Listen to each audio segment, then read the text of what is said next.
November 1541, Hampton Court Palace.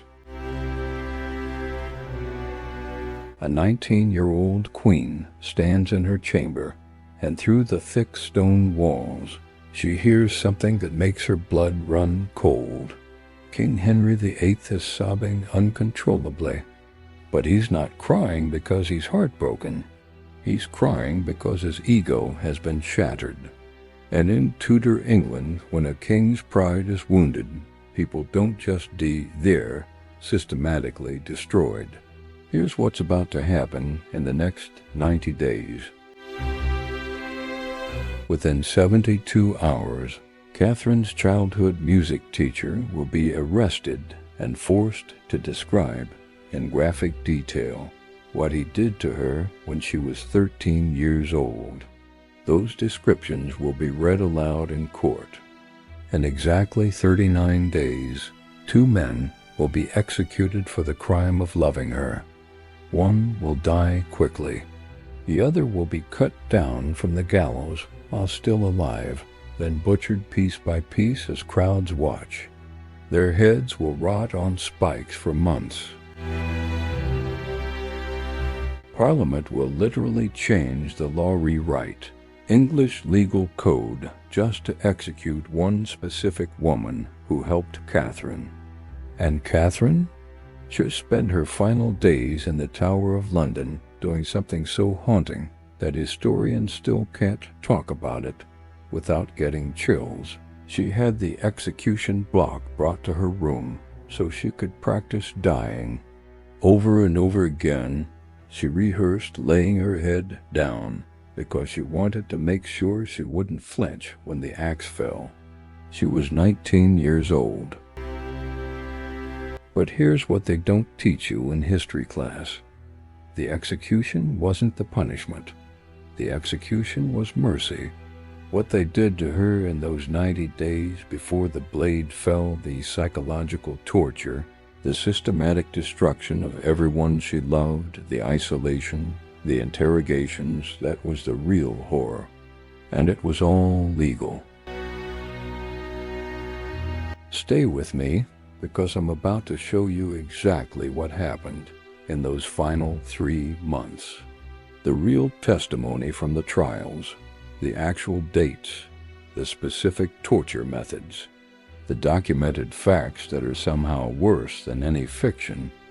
Comment below where you're watching from and hit subscribe, because you're about to learn why Catherine Howard's story is the darkest chapter in Tudor history and why what happened before her death was infinitely worse than death itself. The night everything collapsed, November 1541, Hampton Court Palace. Midnight approaches. Catherine Howard sits alone in chambers that suddenly feel like a cage. The candles are burning low. She's been Queen of England for 16 months, a girl who climbed from nothing to wear a crown that cost Anne Boleyn her life. 6 hours ago, everything changed. No one's told her what's happening, but she knows. The way servants avoid eye contact. The guards posted outside her door who weren't there yesterday. The suffocating silence where there used to be music and laughter. And the sobbing. Through the palace walls, those grand walls built for show, not privacy, she can hear King Henry VIII crying. Not gentle tears, broken, gasping sobs. The kind of crying that comes from a shattered ego wrapped in absolute power. He's not crying for her. He's crying for himself. The visitor at midnight footsteps in the corridor. Too formal, too heavy. Enter, she says. Her voice doesn't shake. Not yet. Archbishop Thomas Cranmer steps through the door, his face performing concern while his eyes calculate consequences. Behind him, guards. More than necessary. Your Majesty, the title sounds different now, like an accusation. We must discuss urgent matters concerning your conduct before your marriage to His Majesty, and during it. That last phrase lands like a death sentence. Someone has talked. Someone always talks. What they already know. Here's what Catherine doesn't realize yet. This isn't an investigation. It's an execution with paperwork. The decision's already been made. Henry's investigators have spent weeks gathering testimony. They've questioned servants from her childhood. They've interviewed everyone who ever lived in her grandmother's household. They've built a case so airtight that her guilt is a foregone conclusion. They just need her confession to make it official. Cranmer pulls out documents, pages covered in testimony she can't read from across the room, but recognizes by the names written there: Henry Mannix, Francis Dereham, Thomas Culpeper. Every man she ever trusted, every man who ever cared about her, all of them have already been arrested. The childhood they weaponized. To understand what destroys Catherine, you need to understand where she came from. Born around 1523 to a father drowning in debt and a mother who died too soon, Catherine was essentially abandoned. Her father shipped her off to her step-grandmother, the Dowager Duchess of Norfolk, where she lived with dozens of other young relatives and wards in a sprawling, chaotic household. The girls slept together in what they called the Maiden's Chamber. At night, when the older women retired and supervision evaporated, that dormitory became something else entirely. This is where Catherine's past was created, the past that will kill her. Catherine was 13, maybe younger. Her music teacher, Henry Mannix, started paying special attention. Compliments became touches. Touches became something more. He later testified proudly that he had known her in secret places. Was it abuse? By modern standards, absolutely. By Tudor standards? The investigators never even asked. What mattered was that she'd been touched before marriage to the king, making her damaged goods. Then came Francis Dereham Young, charming, ambitious. He and other young men discovered the Maiden's Chamber was poorly guarded at night. What developed between Catherine and Dereham was by all accounts sexual. They called each other husband and wife. They exchanged gifts. They made promises. Were they actually married in the eyes of the church? That question becomes life or death important later. A pre-contract would invalidate her marriage to Henry, making everything that follows legally different. But here's the thing. Catherine was maybe 15 years old, living without proper guidance in an environment where this behavior was normalized. She was a teenager making teenage choices without understanding the consequences. Those consequences are about to destroy her. Fast forward to November 1541. Catherine is queen, and someone we don't know who decides to tell King Henry about her past. Maybe it was a rival. Maybe it was someone she rejected. Maybe it was pure political calculation. Tudor England was built on betrayal. What matters is this. The moment Henry learns his rose without a thorn had a past, everything collapses. The interrogation machine let me explain the system Catherine is facing, because without understanding this, you can't grasp the horror of what comes next. Tudor investigations weren't about finding truth. They were about constructing guilt. First, investigators gathered testimony from everyone who might know anything. Servants, relatives, friends, enemies, everyone talks. And they talk under pressure because refusing to cooperate means you might face charges yourself. This creates a cascade of betrayal. Person A tells investigators what they know to save themselves. Person B, confronted with A's testimony, adds more details to prove they're cooperating. Person C, seeing A and B arrested, tells everything they know, plus things they suspect. Within days, the investigators have dozens of testimonies, each one more damaging than the last. Then they question the primary targets, comparing every word against all that pre-gathered testimony. Any inconsistency becomes evidence of lying, and lying about matters touching the king's honor, that's treason. The system is designed to produce confessions. It almost always works. That first night, with Cranmer watching from across the room, Catherine has to write her account. She has to decide, what do I admit?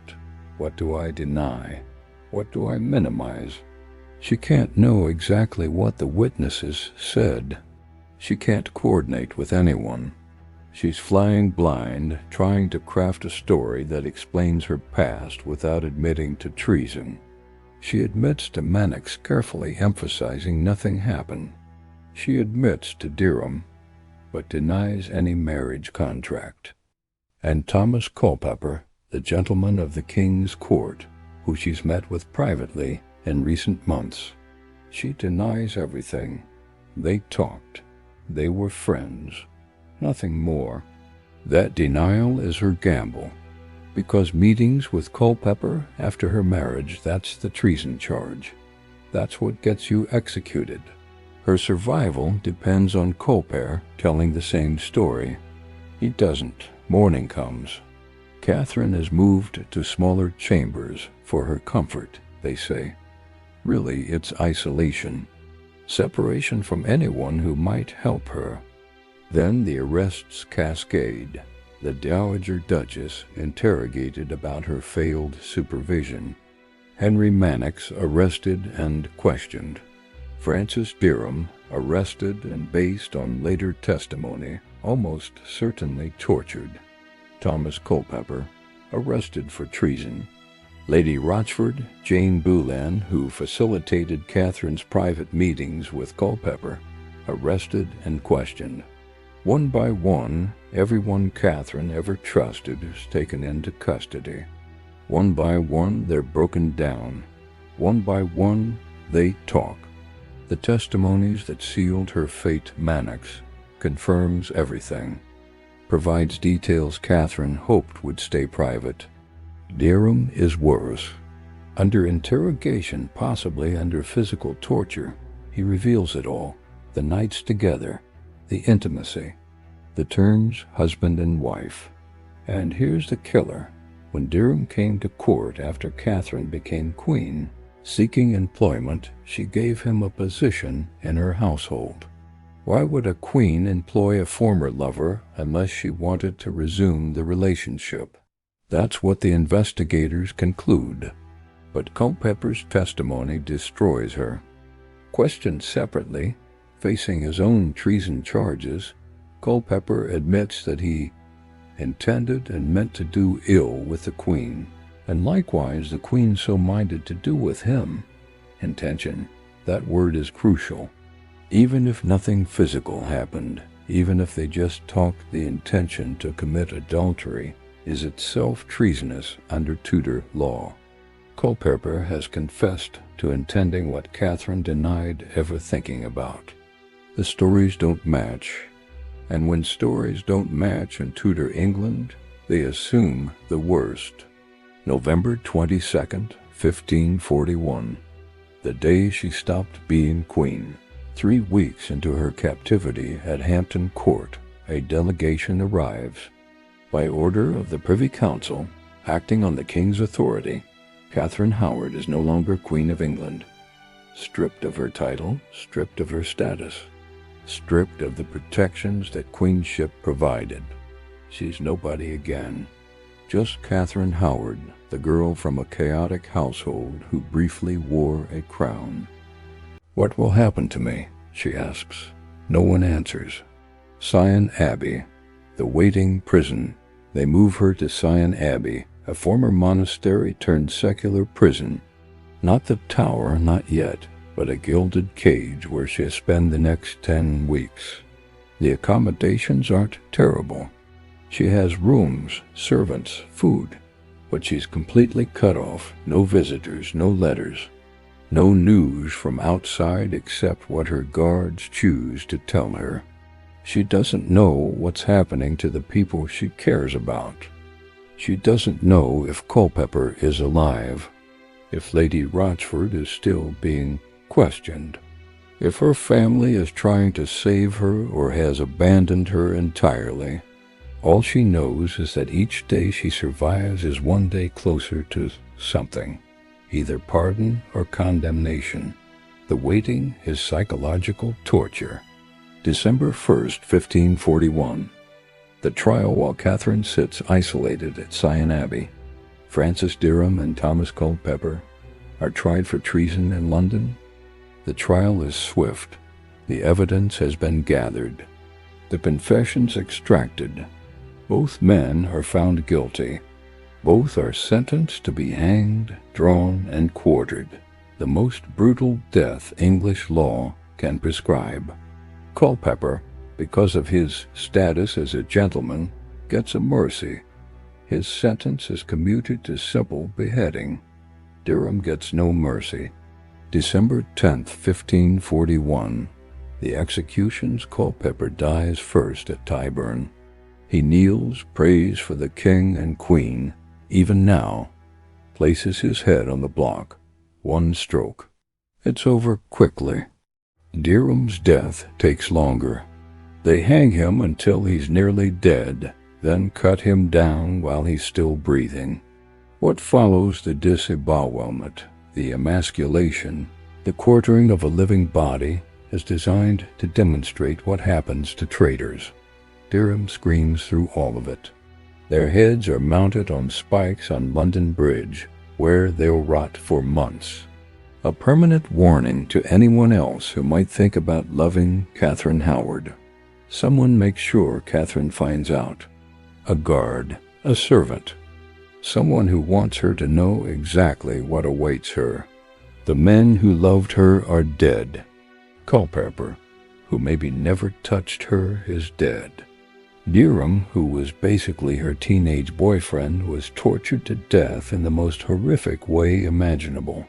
And their heads are on London Bridge, rotting. This is what her choices have cost. Lady Rochford and the changed law Lady Rochford Jane Boleyn had facilitated Catherine's private meetings with Culpeper. She kept watch. She arranged the logistics. If Catherine is guilty, Lady Rochford is equally guilty. But something breaks in Lady Rochford during interrogation. The pressure, the isolation, the knowledge of what's coming. By December, she's exhibiting signs of serious mental illness, raving, incoherent, unable to understand the charges against her. English law doesn't permit executing the mentally incompetent. If someone can't understand why they're being killed, executing them serves no legal purpose. The law Henry changed just to kill her. Henry VIII wants Lady Rochford dead. He wants everyone involved in Catherine's betrayal dead, but he can't legally execute a madwoman.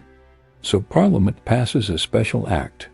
Insane persons can now be executed if their crimes warrant it. The law is changed specifically to kill Lady Rochford. When Catherine learns this, she understands there are no protections, there are no rules. If Parliament can rewrite the law to kill Lady Rochford, they can do anything. Her fate is sealed. February 10th, 1542. The final move. A delegation arrives at Sion Abbey. Catherine is being moved to the Tower of London. The Tower is where traitors die. Anne Boleyn spent her final days there. Catherine knows what this means. She's maintained composure for 10 weeks, but when they tell her she's going to the Tower, something collapses inside. Some hope she didn't admit to holding. Still, she doesn't break outwardly. She enters the barge with dignity. She travels down the Thames, passing under London Bridge, where Dereham and Culpeper's heads still rot on spikes. a sight that's certainly intentional. She enters through the water gate. She's escorted to her final chambers, and she does something remarkable. Catherine asks for the execution block to be brought to her room. She wants to practice laying her head upon it. She wants to die well, to face her execution with dignity, to not give her enemies the satisfaction of watching her break. For days she rehearses, placing her head just so, positioning herself, practicing the final moments of her life so she won't falter when it matters. Think about that. A 19-year-old girl preparing to die by practicing her own execution. February 13th, 1542. The morning cold, early. Catherine wakes, or maybe she never slept. She dresses in simple clothes that will make the executioner's job easier. She prays. She prepares. Lady Rochford will die the same day. The law changed for her has done its work. She's lucid enough now to understand what's happening. Both women will walk to the same scaffold, face the same blade, die within minutes of each other. Catherine walks under her own power. She doesn't falter. She doesn't weep. She's practiced this. At the scaffold, she gives her required speech. She acknowledges she deserves death. She prays for the king. She asks for prayers for her soul, but she doesn't confess to adultery. Even now, facing the blade, she maintains she was foolish and indiscreet, but not treasonous. It's her final act of resistance. The only thing left that's hers to control. She kneels, places her head on the block, the motion she's practiced. The executioner raises his axe. One stroke. Catherine Howard is dead at 19 years old. The worst part, but I haven't told you the worst part yet. In those first days at Hampton Court, before she was moved to Sion, Catherine tried to reach Henry. She broke away from her guards. She ran through the corridors, trying to get to the king's apartments. She believed if she could just see him, just explain, just beg for mercy, he might forgive her. She never reached him. Guards caught her in the gallery connecting the queen's apartments to the king's. She screamed. She pleaded. She was dragged back to confinement. Henry, who may have heard her screams, who was maybe 50 feet away, never responded. That gallery is still there at Hampton Court. Visitors call it the Haunted Gallery now. They report hearing screams. A young woman's voice, desperate, crying out for a king who wouldn't listen. The execution took seconds. The 3 months before it were the real punishment. Watching everyone she trusted be destroyed. Mannix interrogated. Dereham tortured and executed horribly. Culpeper beheaded. Lady Rochford driven mad, then executed under a law changed just for her. The isolation at Sion. Not knowing if she'd live or die. Unable to help anyone. Unable to save herself. The journey to the tower, passing those rotting heads. The days of rehearsal. The cold February morning. Walking to the scaffold at 19, knowing everything she was and might have been was ending. That was worse than death. That was a punishment. Catherine Howard was 19. She'd spent her childhood without protection, her adolescence without guidance, her brief time as queen without support. What happened to her wasn't justice. It was the operation of a system that treated women as property, demanded impossible perfection, and destroyed those who failed. Henry VIII married again within a year, moved on to the next wife, died in his bed, never facing consequences for anything he did. Remember that inequality. Remember that injustice. Remember the 19-year-old girl who died because a king couldn't tolerate imperfection in his possessions. If this story haunted you, hit that subscribe button. Drop a comment telling me where you're watching from. Share this with anyone who thinks they know Tudor history from romantic dramas. Catherine Howard deserves to be remembered for more than how she died. She deserves to be remembered for what they did to her first. Remember the gallery. Remember the screams. Remember